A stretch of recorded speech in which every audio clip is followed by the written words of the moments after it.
Welcome, everybody, to Mud Flood Was Armageddon. Starting early as a late show tonight, starting earlier than was scheduled for.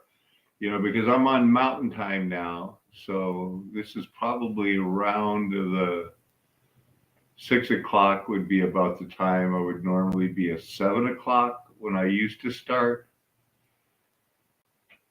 But got some good news.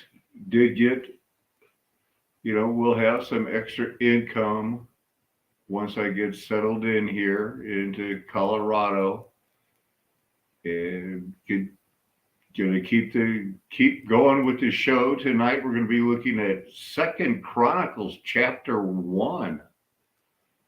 Second Chronicles chapter 1. I put a invite in there. I know Brother Randy is out on the road once again doing good, with only the hope that somehow this can bring joy to somebody's life in the future, because we do have a future. And that's what Mud Flood Was Armageddon is, the only non-Jesuit implanted idea. So we're going to look at it in aspects of a cold research. I'm going to look back into, well, how come I've been teaching this for years that the Starforts are what are described in the Bible? Well, laying Starfort guidelines. What's it like? What are the logistics? That's what we'll be looking at tonight. Does the Bible measure up? I think we'll find out that it measures up very well, and would hope to have anybody put in the comments if you think I'm off base, because I don't. So laying over what you know is truth, what they come up for building Starforts. And like I said, this is going to be research into research live. And I know I have sketchy Wi-Fi. So I thought, well, I am going to just pop on and do it. So let's get that talking part over with. So First Chronicles, or Second Chronicles chapter 1 is what's important, because it just starts, just boom, get right out the gate. Solomon, the son of David, establishes himself in his kingdom. Okay, that's how you start out, because we've all heard of Solomon. So laying over some truth you already know about Solomon, we've talked about it. And the Lord his God was with him and made him exceedingly great. David. Established David. Saved the money. Build the palace. We'll be looking at the logistics, what it takes to build a Starfort. Does this cover it? Solomon spoke to all Israel, to the commanders of thousands and of hundreds. An interesting way of rephrasing Moses's rules. Solomon met with him. Going to get into meeting Hiram. Solomon and all the assembly with him went to the high place that was at Gibeon for the tent of meeting of God, which Moses, the servant of the Lord, had made in the wilderness, was there. But David had brought up the ark of God from Kiriath Jearim to the place that David had prepared for it, for he had pitched a tent for it in Jerusalem. Moreover, the bronze altar. Those are another big thing that you see. Bronze Age, Gold Age. Come on, what are they talking about? Middle Ages, High Renaissance. What do we have pictures of? What do they provide them of? For whites, blacks, browns, all of us have been slaves and been slave owners. If you're talking about what color your skin are, what color your skin are, makes me think I should check so I wasn't sharing. So that's okay. You can do that. Share the screen now. Got that squared away. You can go back over to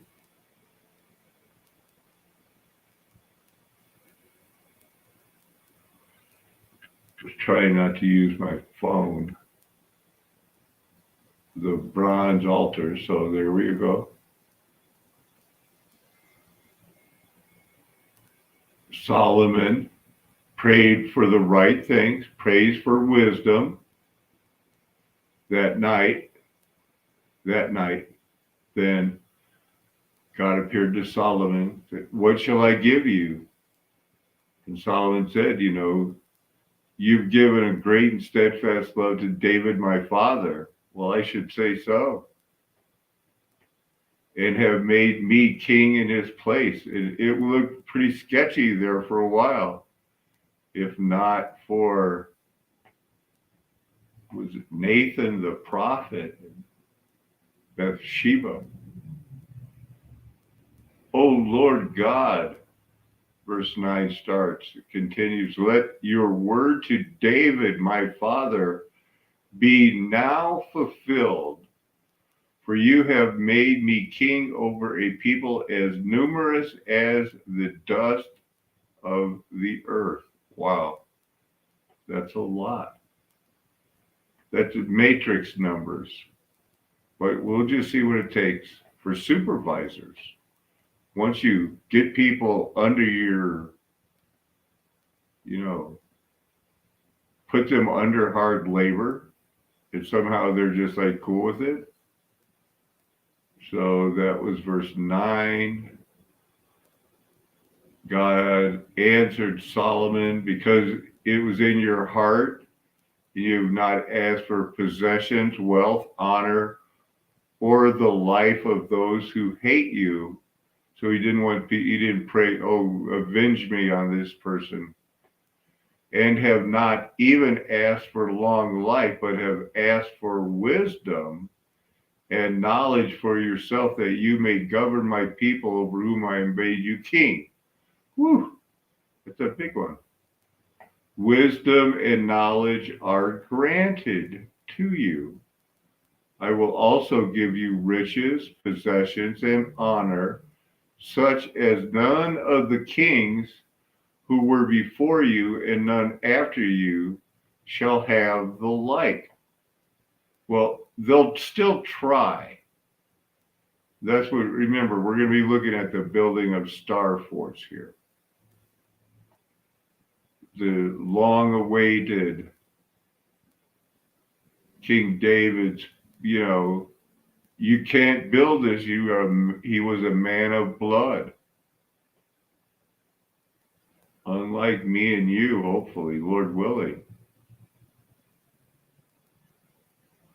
Verse 13, "So Solomon came from the high place at Gibeon, from before the tent of the meeting to Jerusalem, and he reigned over Israel. Solomon gathered together chariots." All right. Well, is this his personal collection? Because we're going to get an idea of, what somebody would own. Try to put it into the Starfort stables that we see that are very big. And Solomon gathered together chariots and horsemen. He had 1,400 chariots, 12,000 horsemen, whom he stationed in the chariot cities. and with the kings in Jerusalem. What's chariot city? A fortified post, the Starfort. The Bible, Solomon builds a network of chariot cities.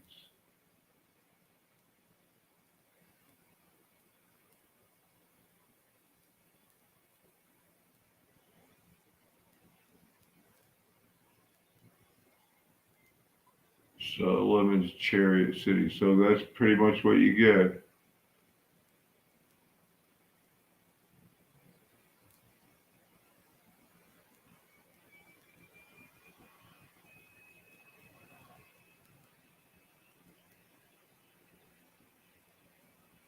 Yeah, that's it. Starfort cities, man.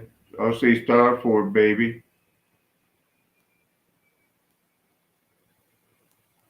But I think these are his personal chariots because these are a good deal. He had 12,000 of them.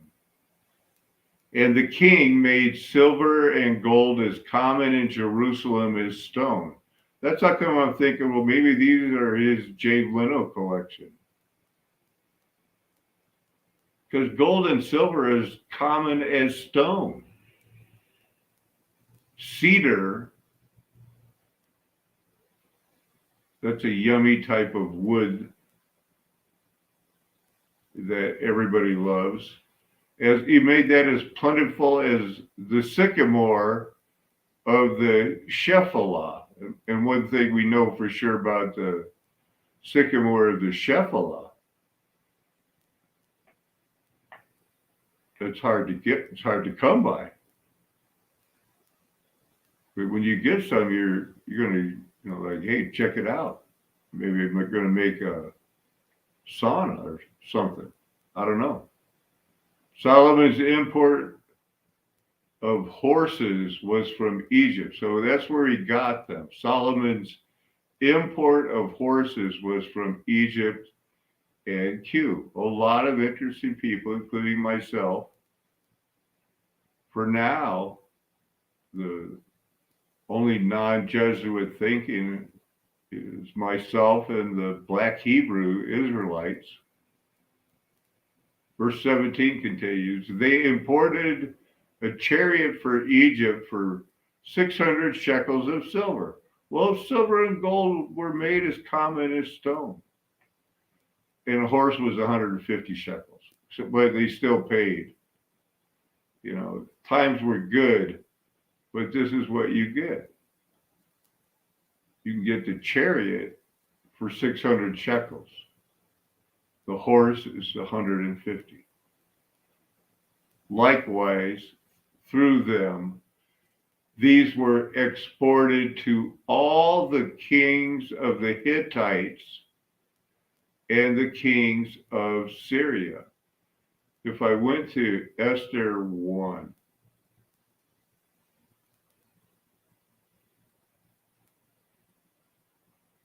it's a very small book. So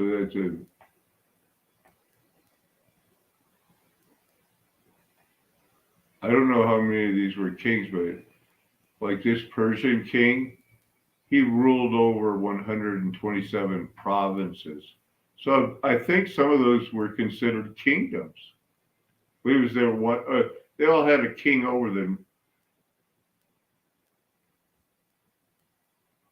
At least that's what I'm thinking. Here's the army. He's talking about, people who could afford 600 shekels in those days. And these were the height of it. No, I guess we got to put together a time schedule now. Solomon could have been big like that, Nebuchadnezzar big. But that's how much they got them. Oh no, my sketchy internet.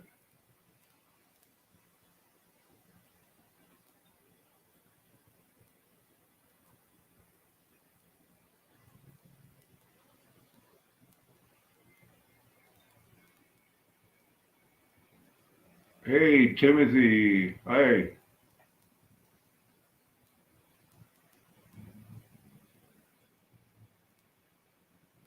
Good to see you, brother.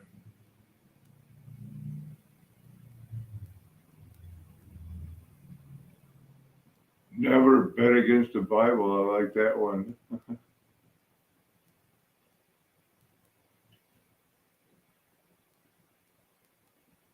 So here's another one. Now we finally made it to chapter 2. The talking part is over. Now Solomon purposed to build a temple for the name of the Lord and a royal Starfort for himself, a palace. Now, is 70,000 men enough to get busy? Well, that's merely the men who are going to be bearing burdens. We're going to need another 80,000 people. Oh, Starforts are big. We could build them over, in a day. Come on. The Bible tells you how big they were. You need 3,600 men who have companies to oversee. They want to keep this busy. They got these people on the quarries and the other things doing building on the royal palace. Verse 3, Solomon sent word to Hiram. The big part of the Bible is about where he's the king of Tyre. Here's a quote from that Hiram. As you dealt with David, my father, and sent him cedar. Okay, this is from Solomon. To build himself a house to dwell in, so deal with me. Behold, I am about to build a house for the name of the Lord my God and dedicate it to him for the burning of incense of sweet spices before him, and for the regular arrangement of the showbread, and for the burnt offerings morning and evening on the Sabbaths, the new moons, whenever they are, appointed feasts. They had those appointed feasts back then. And whatever the Lord God chose them, and they had those calendars, they could work it out. Nobody's proven me anything. Like, you got nothing. You show me something, I got two people that tell you you got nothing.